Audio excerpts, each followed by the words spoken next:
Hello and welcome back to another episode of Word Wednesday. I'm your host, Paige Goodger, and as always, we have my co-host, Mr. Vix Weir.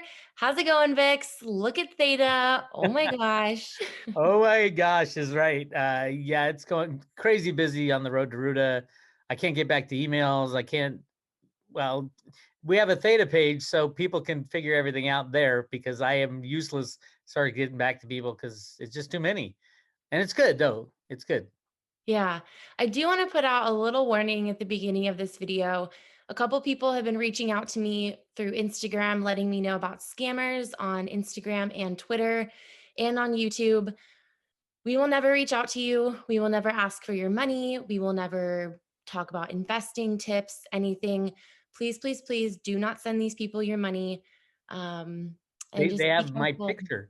They have my picture as their, and they use my name. I don't know how they get away with that, but and they say, "Oh, just send me your private keys and I'll take care of your account."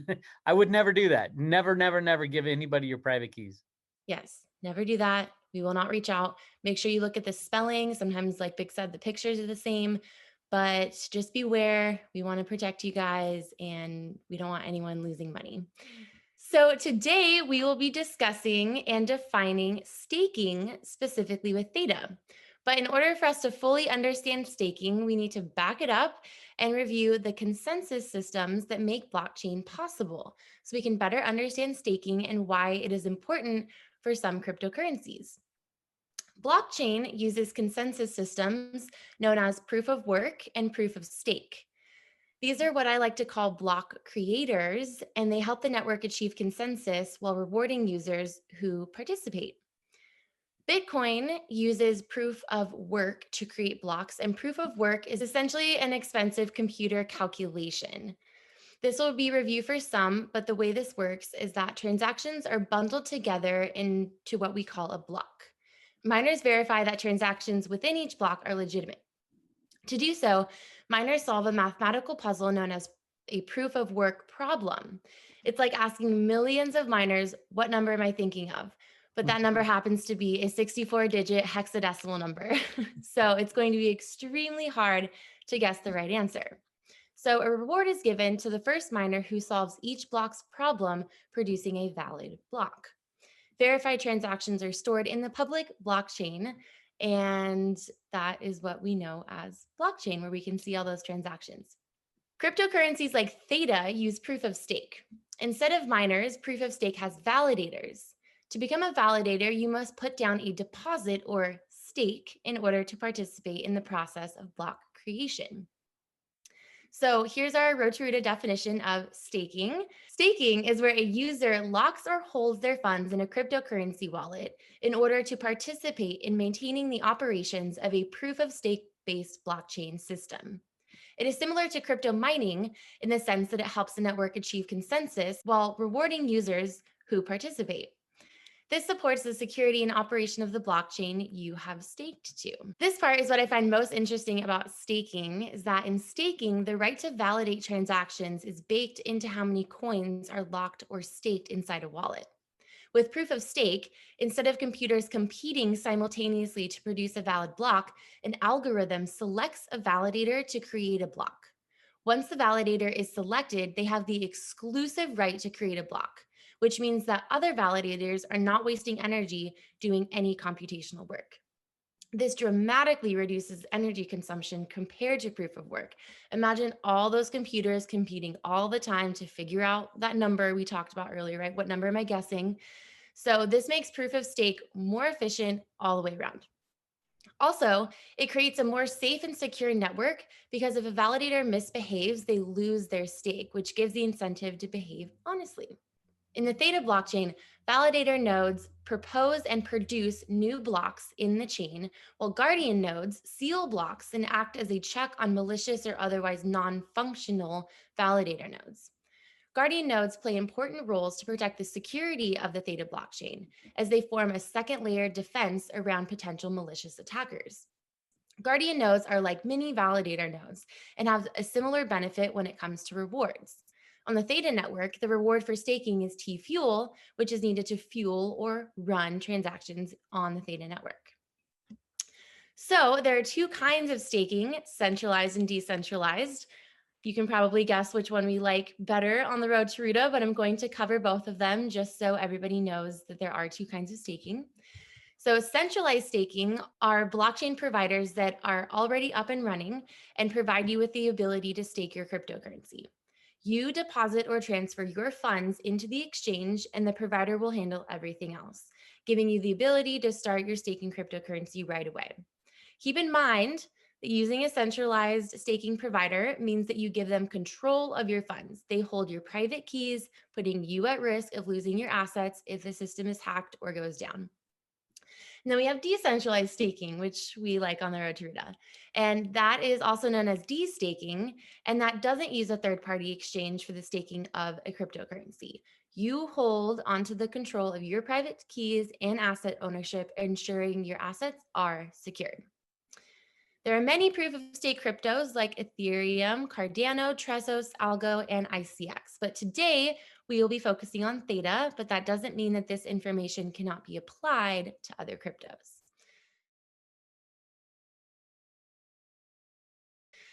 So, Bex, what do people need to do in order to stake Theta? How do people get it? And where do you stake the Theta? Wow. Well, if you live in the US, our country makes it hard to deal in certain cryptocurrencies. But you can get Theta. There's a couple exchanges. If you go to Coin Market Cap and look under markets, it'll show you where those cryptos are traded. I suggest if you're not crypto savvy, use a foreign broker to get it. Like Caleb and Brown is the one we suggest Mhm. because they've dealt with wallets before. They bought on cryptocurrency exchanges. There's a lot of new people who've never even handled any crypto wallets at all. Mhm. So it's very important that you know what you're doing before you lose your coins. At the Road to Ruta, we have a page with instructions on how to do it. But there's also swap places like simpleswap.io, which will swap Litecoin for Theta. And using the Theta mobile wallet's really easy. You just download it on your smartphone. Um, it gets a little more complicated when you're using a Trezor. It's safer to Mhm. store on a Trezor, but it's a little more complicated. Again, we have instructions on the private page. But yeah, you can get them in the U.S. When it comes to Coinbase, very soon you're going to see the price just explode because there's so much pent up demand within the U.S. to get their hands on some Theta. Yeah. So, what are the benefits of staking Theta? Well, the benefits are most of the Road to Ruta people are hodlers, so they're going to hang on no matter what the price does. And why not stake it so you'll be earning Theta fuel? You earn every 15 minutes, you earn a certain amount of Theta fuel based on how many coins you have in relation to everybody else who's staking. So the more coins you stake, the more Theta you stake, the more Theta fuel you'll earn every 15 minutes. So you might as well have your money working for you while it's sitting there in your HODL wallet. Yeah, you're part of the validator node. You're helping the network. You're helping secure the network. And so, to repay you for doing that, they're like, hey, here's some T fuel, which you need to do anything on the network. And then another benefit of it is that Theta, if you're a staker, you have voting rights within the network. Can you That is explain that a true, little bit more? although that hasn't been implemented yet for the most part. But Okay. yeah, Will it later on in the yeah, network? yeah, it's definitely coming. Right now, Theta Labs pretty much makes most of the decisions, although the validator nodes and the Guardian nodes are completely decentralized now. Um, yes, Theta Labs owns a lot of the Guardian nodes or the validator nodes, but that'll change over time as the new big guys come in. Validator nodes are basically the big guys. You got Mhm. Google in there, you got Samsung in there. Um, Sony just added, which is wonderful. We're going to see Apple in there. We're going to see YouTube in there. We're going to see Netflix in there. All this is coming. I mean, there's so many good things coming down the pike Yeah. with Theta. So yeah, I'm excited.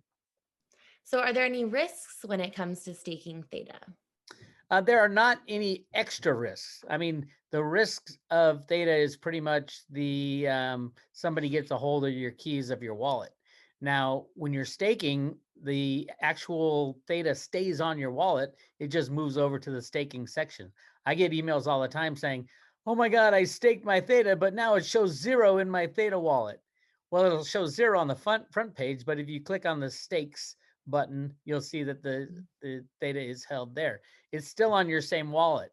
So when you unstake, there's only one place that stake can go, and that's back onto your wallet.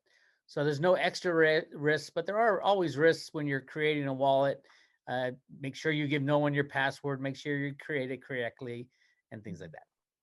Yeah. So you just answered my second question was, is staking safe? Could you lose all of your theta if you stake, which you cannot, right? You cannot, because it comes right back to your own wallet. Okay, perfect.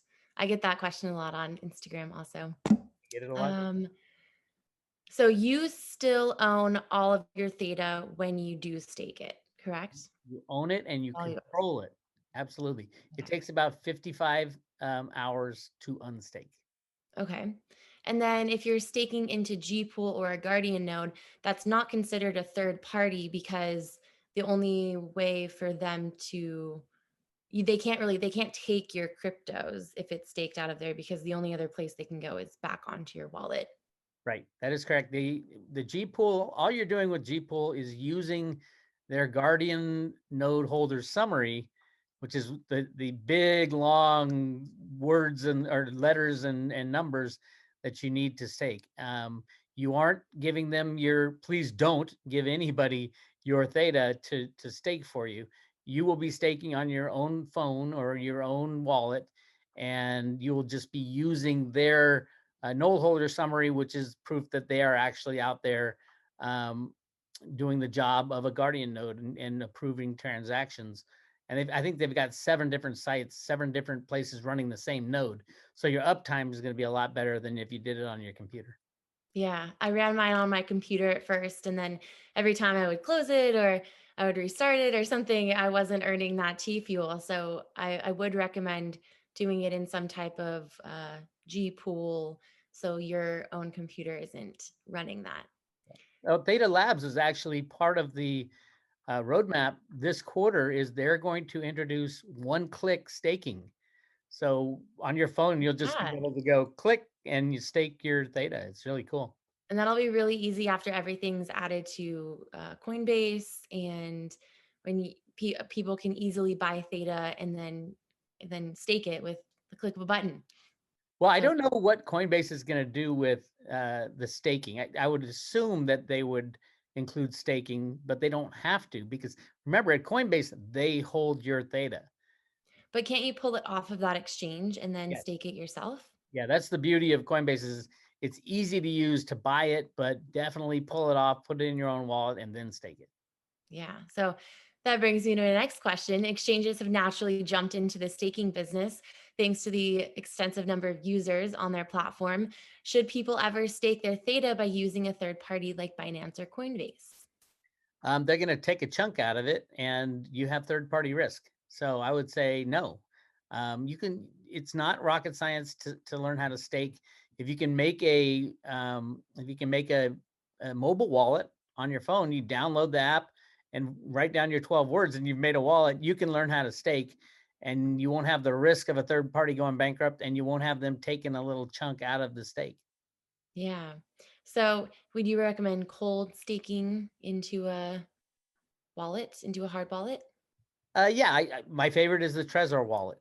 It's a Mhm. little complicated setting it up because Trezor does not support Theta, but the Theta Labs people on their desktop wallet have built a bridge so that you can use it on a Trezor or a Ledger, and then stake it from there is probably the best and the safest way to go. Okay. Does a staker have to keep staked coins in the same address? You can't move your stake coins. It's impossible. They won't. It's not. It just won't move because it takes 55 hours to unstake. Once you stake, it's there. It's stuck, and until you unstick it, you can't move it. So there's no problem with that. So, if you unstake it and then move it, does that need to be like let's say you unstake it and then you want to restake it, does that need to be in the same address? No, you can transfer the coins to another address. Anything over 1,000 coins right now, you can stake. Okay, perfect. And then some of the leading offline private cryptocurrency wallets supporting staking include Ledger, Trust Wallet, Cool Wallet, and Trezor. So, is it safe to have a third party like Caleb and Brown holding or staking your Theta? Or should people move their Theta from the Caleb and Brown vault to their own hard wallets? It's definitely safer in your own possession. It's just like anything. I love Caleb and Brown, but if there's a banking collapse, all bets are off on what's going to happen to everybody. It might be part of a Mhm. bankruptcy, which we saw in Mount Gox. That was due to everybody pulling their Bitcoin out at the same time. But it's the same theory. If we have a banking collapse, everybody's got bills to pay in fiat money, and if there's no fiat money, you're in the middle of a bankruptcy that might not even get resolved for decades. So definitely learn how to use a Trezor wallet or a mobile wallet, a mobile Theta wallet. Get Mhm. your coins in your own possession and stake them on your own. There's something about cryptocurrencies. It's not a passive thing. You just can't sit back and say, "Okay, I bought my cryptos and I don't have to learn anything about it." This isn't that kind of thing. This is taking active control of your money. Be your own bank means the responsibility of being your own bank is learning how to hold your own money. And Mhm. I think it's extremely important to get it out of any third party, including Caleb and Brown. Even though I love them to death, it doesn't matter. You need to take responsibility for your own coins. Mhm. Agreed. So once it's on the hardware wallet, how does one go about staking? Well, when it's on, say, a Trezor is the one I use. You plug in your Trezor, and with Theta Labs, you use the desktop Theta wallet, and that's at thetatoken.org. At the very top, you see the wallet. Go to the far right, it says hardware, and then it says Trezor. You plug in your Trezor into your computer, and then you click, and it jumps over to the Trezor, creates multiple wallets for you. You can use any wallet numbers you want, but all the transactions are done right on the desktop Theta wallet. And then there's some clicks. It kind of goes back and forth. You have to approve it. Mhm. If you're going to transfer anything or stake anything, you got to approve it with the Trezor by clicking. But it jumps you back and forth, and it's pretty much self guiding once you get in there. Nice. So don't be scared of it. Don't be scared of it, but start small. I tell everybody with wallets, with Theta, with everything. If you're not used to transferring Theta, if you're not used to storing Theta, start very small. You can send one Theta fuel over, which is what almost 18 cents now.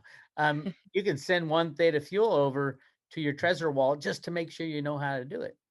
And that way you won't screw up something. You send all your Theta to some wallet that isn't recognized anywhere. Yeah. It's like when you're trying to link your card to something and it says, we're going to run a transaction for 99 cents, like just to make sure everything's on the up and up. So definitely protect yourself by doing that when using a hardware wallet and trying to store and stake your Theta. So let me get this straight. You can buy Theta from, let's say, Caleb and Brown, or you swap it, right? And then you have it on your Theta wallet. And then from your Theta wallet, you would then transfer that onto your hard wallet. And then can you stake from your hard wallet? Yes. Or you could stake it on your mobile wallet as well. Okay, cool. I know Thank you somebody who for stakes from their mobile wallet. you do. Who'd that be? That would be Paige. So, Bix, if you had to tell people the most important thing to know about staking or your most important piece of advice for anyone when it comes to staking, what would that be? It would be that staking is a hodler's dream, and because you're basically it's like holding money in a bank and they're paying you a decent amount of interest. And I mean hodlers over time, if you pick the right cryptos, hodlers always win. If you Mhm. try to trade in and out, you're not going to win. The best thing about staking also is the volatility in Theta doesn't really affect the people who have staked because you can have an emotional response when Theta drops 20%. You're like, oh no, I need to sell it. And then you're like, crap, I got to wait 55 hours to unstake it. And by then the markets are covered already and you get over. It's really a good control thing for your emotions. Yeah, and for the crypto itself, it kind of helps Yeah. self-regulate how many people are maintaining their stakes. Mhm. Well, from our discussion, it's clear that staking is healthier environmentally and perhaps economically than proof of work based mining. As such, it's rightfully gaining momentum and an increasing market share in the crypto sector. And in 2021, the popularity of both decentralized and centralized staking appears to be at an all time high as decentralized finance, DeFi, staking continues to flourish. DeFi staking, despite its FOMO inducing growth, should be approached with caution, especially the newly created protocols promising suspiciously high rewards for yield farmers and or liquidity providers. Remember that crypto staking comes with significant risk. Therefore, it is absolutely essential to do thorough research and invest wisely. To learn more about how to stake from the Theta page directly or how to withdraw that stake, click the links below. And also visit roadtoruta.com to visit our Theta page to learn how to stake. And we have some info on hard wallets, some paper wallets, and all the info on Theta you could possibly want. So, thank you so much for watching this week's Word Wednesday. Happy staking, and we will see you next week. Take care. Go Theta.